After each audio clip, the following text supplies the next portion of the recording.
Hi everybody, this is Caitlin Hammond, and this is my communication intervention final project. The student that we're talking about is in my 3rd grade gen ed classroom.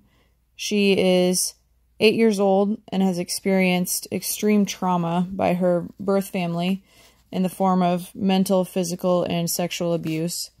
She was adopted in kindergarten, and her current family has worked really hard to advocate for her. She has been on an IEP for behavior, math, and reading since the adoption. The reading goal has recently been dropped this year. She has made tremendous growth in reading, but she still struggles with social communication. There is a need for this practice. The use of pragmatics is a struggle, and she has had a lack of practice in her first 6 years of life before the adoption.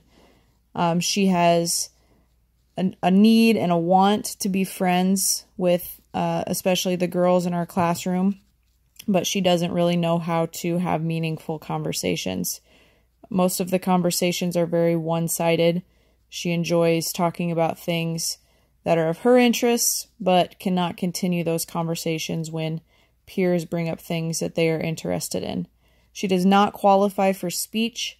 However, I believe that it is time for us to move forward in her communication practice and help her build stronger, more meaningful friendships.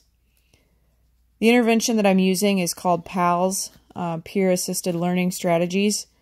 I've used it primarily for reading interventions. It is based on partnerships in reading, and the primary goal is to work on students' comprehension and fluency. However, all of the materials are based on scripted conversations for the students. So I believe that using these for this student will help her start conversations and continue conversations with peers. She is an excellent reader, so she will be paired with a lower level reader, so she'll be able to work from an area of confidence and work through some really good conversations. Some of the research that I've looked at have shown that this does work for communication as well as reading comprehension. You'll see in my presentation that I've also got some of the materials listed. I create a materials folder.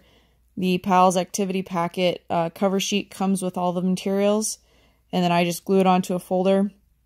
I put inside the point sheet for the students to keep track of various points after they've completed different aspects of the curriculum.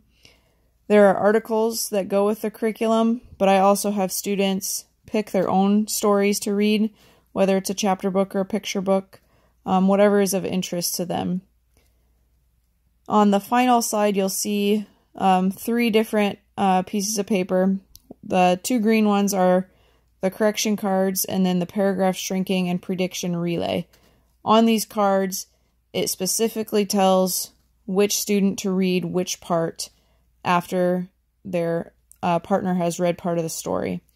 So, for example, on the paragraph shrinking, the reader will read, and the coach says exactly what they want the reader to answer from there. When the reader does this correctly, they earn a point, and then they can put that on their point sheet. Now, for this case, this student isn't overly competitive, so I'm not planning on using the point sheet all that much. However, all of these materials come with the curriculum. The curriculum costs about $40, and all these materials are right there in the one packet, so it's super convenient to use. I hope this is helpful to you and that you'll be able to use this in your classroom someday. Thank you.